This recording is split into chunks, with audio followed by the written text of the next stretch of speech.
First video, this one will be dedicated to geography now, Italy, of course. I've been seeing this video around suggested videos, but I didn't really see it yet, so I'm going to try to react. Let's go right to it. Let's go. Well, I'm personally excited because today we cover the country where 1/4 of my heritage comes from, Italia. There is no such thing as a single type of Italian. People from Sicilia would almost need a translator to understand people in Veneto. Napoli looks incredibly different from Milano. And people from South Tyrol are like, warum sind wir hier? So it's just said something in German, which is accurate because they speak Ladino, it's called, and it's in Bolzano and Bozen. Yeah, it's pretty much a German dialect. For what it's worth, Italy has definitely made its mark. And today we jump in. Va bene? Why? Cominciamo!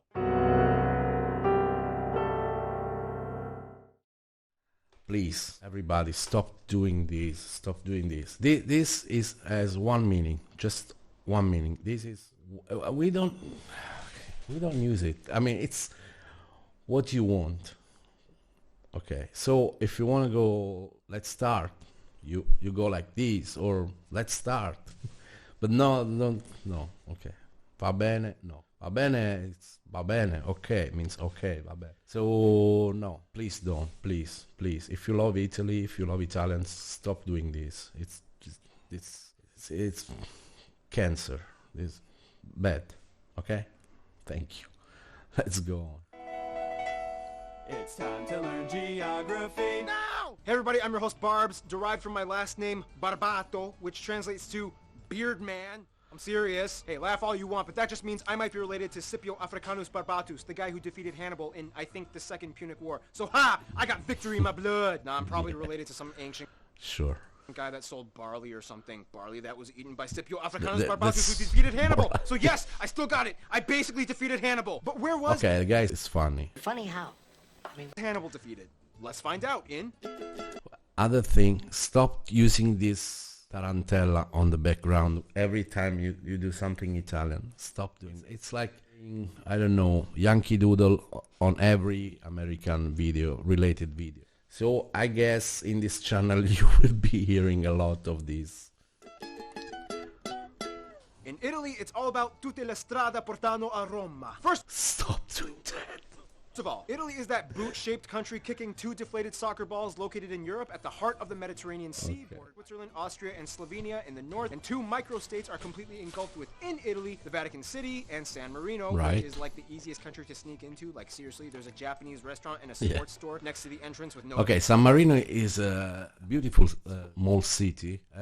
Actually, I'm pretty close, 100 and something kilometers. I live in Arezzo, in Tuscany. So San Marino is in the Emilia-Romagna region.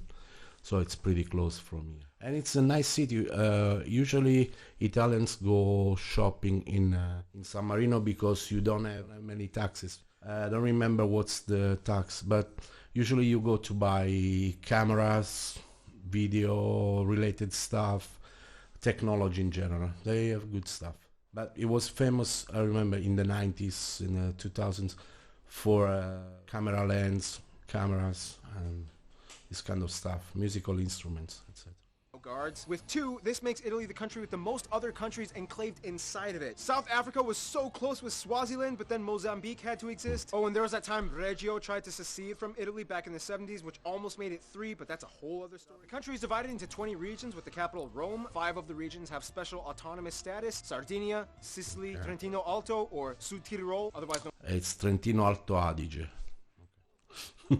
Giulia. The country's largest cities are, of course, the capital Rome, then Milano and Napoli, with the busiest airports being Rome, Leonardo da Vinci, Fiumicino, Milan, Malpensa, and Bergamo Caravaggio International. Bergamo.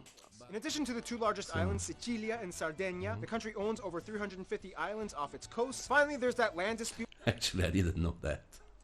with France over the summit of Mont Blanc, and a small little 2.5 kilometer long enclave in Switzerland called Campione d'Italia, which is kind of like a special spot exempt from the EU value-added Yeah. tax zone, which makes Casinos.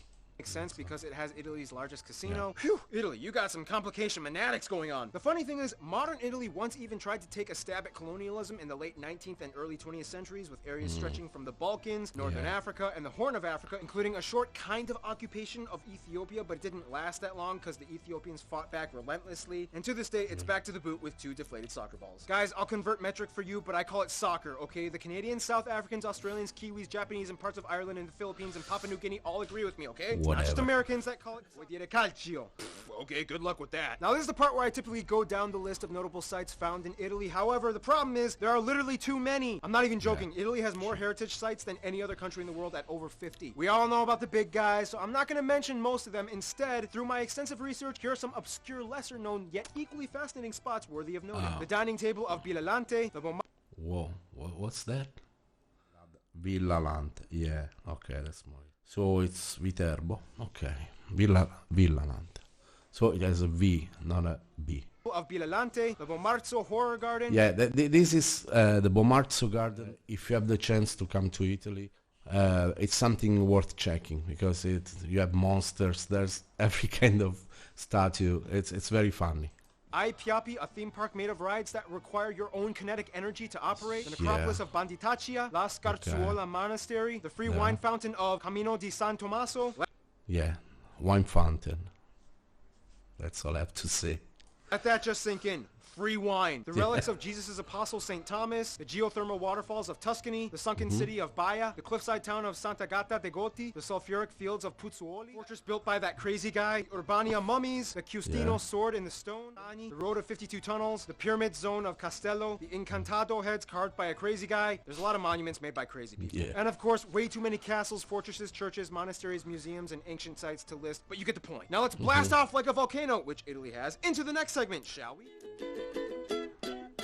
Now, we all know that Italy is insanely beautiful in so many areas. Everybody wants to see it. I mean, even Mr. and Mrs. Information went there on their honeymoon. You're welcome. First of all, Italy's beauty comes at a cost. The country lies just above the convergence of the Eurasian and African plates in the Mediterranean. Yeah, a lot of earthquakes. But also on the Apennine or Apennini thrust fault line that smashes into Western Europe, and that's how the Alps were formed. Basically, the Alps make like a barrier in the north with the Apennine mountains running along the entire length of the country as like a scoopy spine until it technically ends in the island of Sicilia. Because Italy's mountains are volcanic fault formed, it has created some amazing natural formations like the Dolomiti rocks, the steep sides of Lake Garda, the largest lake in Italy, the Umbria valleys, the undulating hills of Tuscany. This also means that Italy is kind of split in half east and west with a major lush basin locked in the north that receives an abundance of fresh snow-capped water melt, creating rivers like the longest one, the Po River, located in the aptly named Po Valley. This valley extends about 650 kilometers, 400 miles, all the way from the French border to the That's what we learn in third elementary school. Adriatic Sea, which ends at a little city you may have heard of called Venezia, or Venice. This also means that Italy is a volcanic country. To this day, there are about 30 volcanoes, 3 known active ones, Etna, Stromboli, and the famous Vesuvius, making it the most densely populated and potentially deadly volcanic region in the world. It's like, yeah, I know I could die, but oh man, the pizza here is totally worth it. Whoa, what pizza is that? Okay, please. Oh my god. Yeah, no. That's potentially deadly volcanic region in the world. It's like, yeah, okay, I know I could die, but oh man, the pizza here is totally worth it. Yeah, okay, 2 things. There's a lot of people living there. It's like, it's strange. They know they could die, but, you know, they always live there, and it's a beautiful place, and pizza is to die for, actually. Not this pizza, but... Speaking of which, about a quarter of the land is arable, allowing them to grow lots of food. I'm sure you are fully aware of the typical Italian dishes. Whoa, what was that? Okay, no, that's not pizza. That's some plastic cheese on top of. I don't know what's However, that. each region kind of specializes in a certain cuisine. In the north, you that's the last one was good. It's actually squid ink spaghetti. have foods like polenta, gnocchi, white truffles. Liguria has great pesto, and in South Tyrol you have Germanic-inspired dishes like noodle dumplings and strudel. In the center you have things like lasagna. No, yeah, okay. Lasagna is everywhere in Italy. We call it in different ways. The proper lasagna is the one they do in Bologna, and it's not like this. This I don't know what is this. It looks more like American Italian lasagna from Sicilian origins. Anyways, everywhere else in Italy we call it pasta al forno. If you want to do lasagna, you have to do with ragù alla bolognese and lasagna with eggs. I mean egg pasta. In the south we have pasta al forno. You can call it lasagna, but in the lasagna there is no ricotta. Don't ever put ricotta, please. And it's just ragù alla bolognese and bechamel. That's it. We in the south we put mozzarella, gravy. I mean red sauce, and you can put some small meatballs, or you can put whatever, but salami or ricotta in some places. But that's another stuff. It's not the lasagna. Okay. Boar, artichokes, lamb, steak, gelato, pasta, which comes in over 600 variations, and indisputably the best wine is not only in the center, it's the whole country. in Toscana. The south is the pizza kingdom. Is like Yeah, I'm triggered. I'm triggered from this pizza. the capital. Sardinia is known for those cool cheese fritter dumpling things. Italy enjoys a mild Mediterranean climate, only snowing in the north and high altitude areas. Now, despite deforestation and pollution being an issue and Venice flooding almost every year now, Italy is actually the most fauna biodiverse country in Europe, with over 57,000 species recorded. That's about a third of all European fauna. About 4,800 are endemic, like the Sardinian red deer, the Italian cave salamander, the alpine marmot, Marsican brown bear, the crested porcupine, and the national animal, the Italian wolf. Otherwise, as the 8th largest nominal GDP in the world and the 8th largest exporter, Italy's economy Yeah, let's hope it stays so. is heavily driven off of industry and production, specifically in luxury items. Major world-renowned companies like Fiat, Lamborghini, Ferrari, Maserati, Ducati, Pirelli, Armani, and Versace, Dolce & Gabbana, Gucci, and Prada are key players in keeping Italy afloat. In many ways, there's kind of like a sense of class that's almost expected with being Italian. No matter how intense things may get, You don't see me. you don't just waltz in here with your shoes unpolished. Which brings us to... Now, being Italian, we've all heard the stereotypes. Loud, passionate, hand-gesturing, bad driving, temperate, sensitive, clean freaks. Why bad driving? Creative driving, I would call it. And we are better to drive because we drive stick. That never follow the rules. And as offensive as that may sound, it's kind of based off of truth. But with good reasoning. We'll explain in a bit. But first, Italy has about 61 million people in their country, and they are the third most populous country in the EU after the whole Brexit thing, and the sixth in all of Europe. Getting the exact ethnic makeup in Italy is a little difficult because Italy is a lot more diverse than you would think. About 92% of the country identifies as ethnically Italian, although keep in mind that's kind of a broad term considering how many different types and shades of Italian there are, but nonetheless Italian. Whereas about 2% are Romanian, 1% North African, and the rest of the country is made up of a slew of global... Every Italian, if we do 23andMe, will find a lot of African descent and Arab descent, even Nordic descent. Because, for example, in the south, you can easily find white, blonde, blue-eyed, tall people that are descendants from the Germans, because there was a domination by the Germans. So it's mixed, and that's what I love about Italy. We are all mixed. You can find the whitest man and the blackest man type, still with Italian, if we can call it, features. It's nice. We're very diverse, even if now there's people, trying to advocate for an Italian races. There's not such thing. There's no Italian. Italians are Italians. Okay, there's no white. No, we're Italians.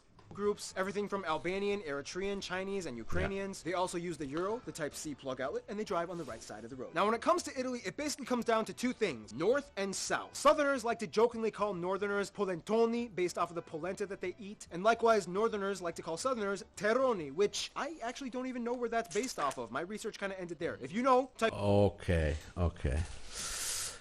Yeah, Polentoni is more like a nickname. It's like a funny nickname. Terroni is more. It's more like a slur. Terroni is the equivalent in English of rednecks, because terroni, it means that they work the dirt. So farmers and more than farmers.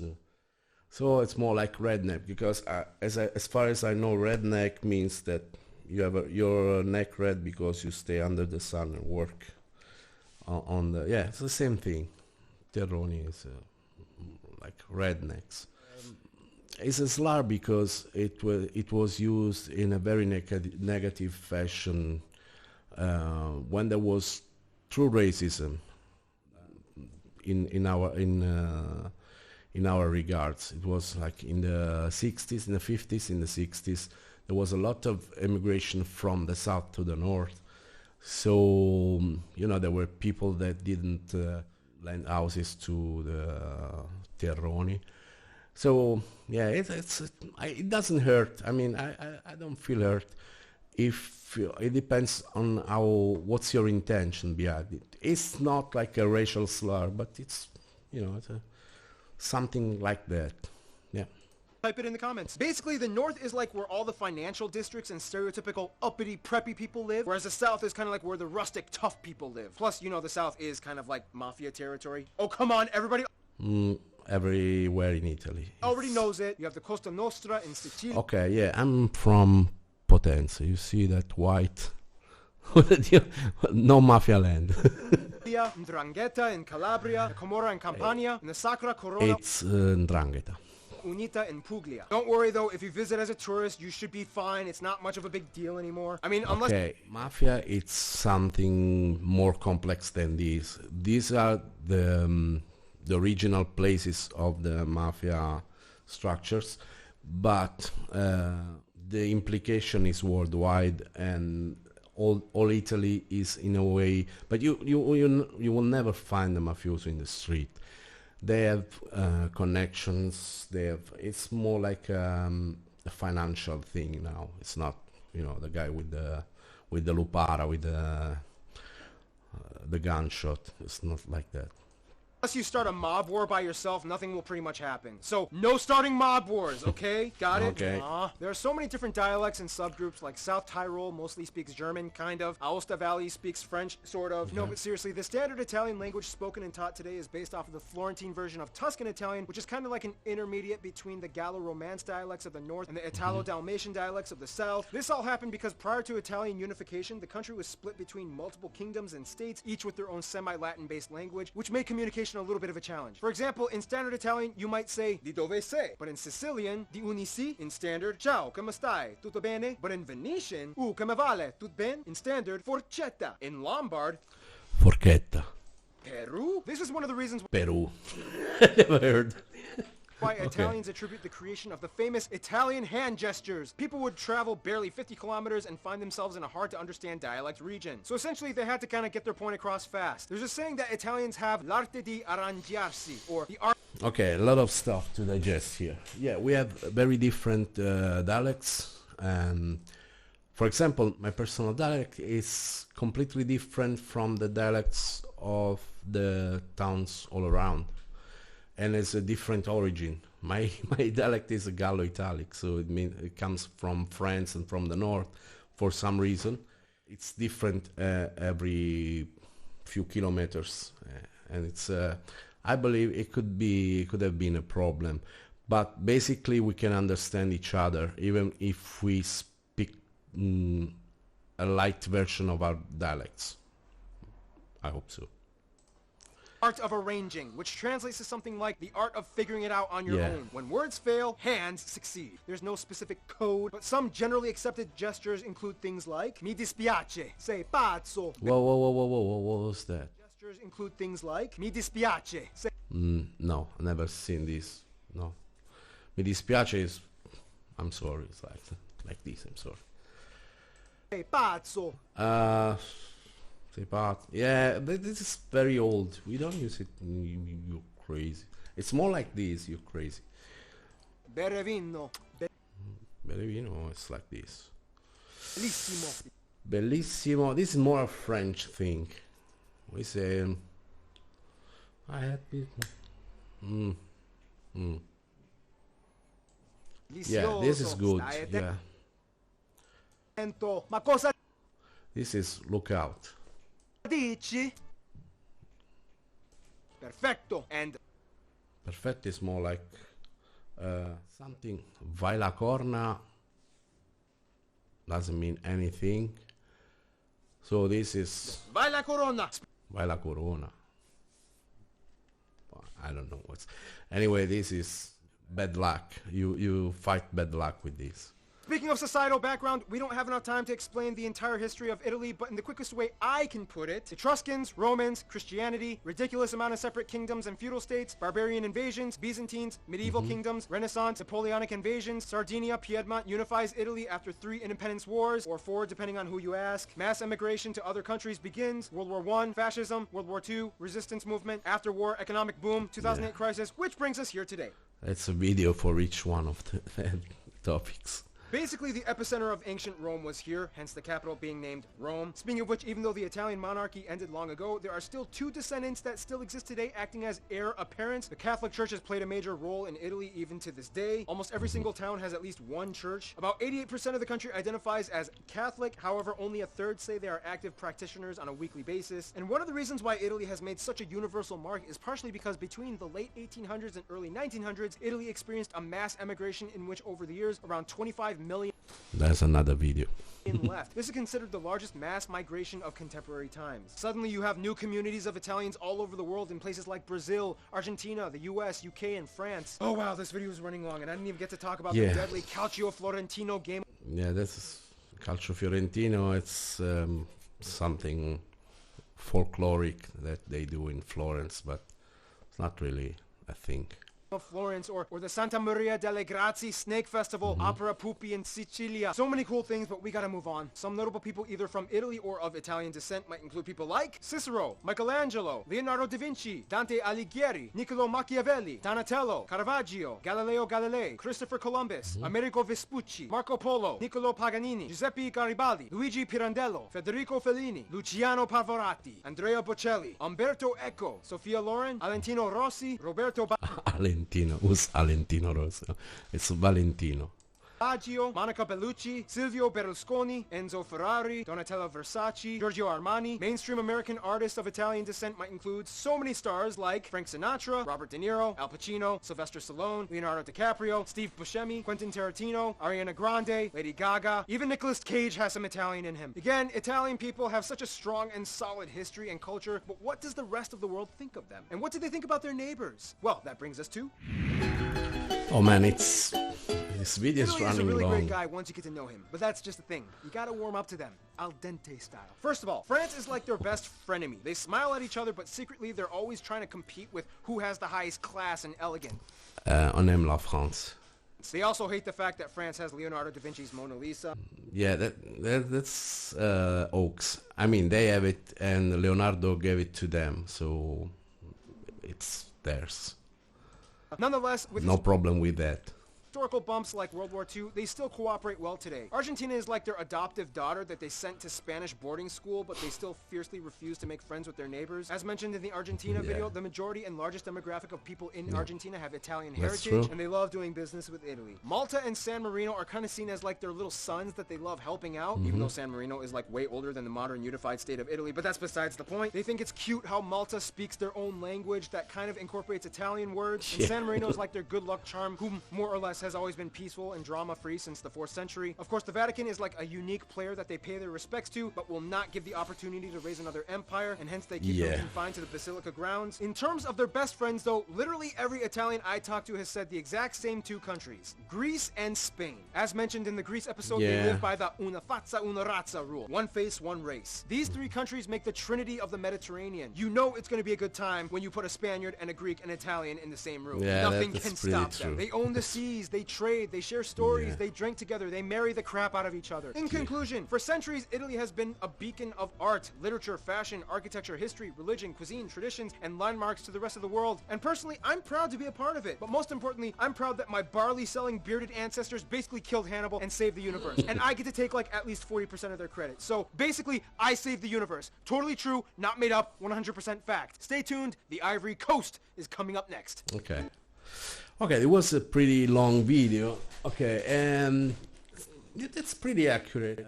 It's interesting. There's stuff that I didn't know as an Italian, but you know, that's some facts that you sometimes you don't know. Yeah, it's pretty. The guy is. It's very engaging. It's very, too much, but high energy guy. So yeah, it's nice. Let's see next time what we find. From now, peace.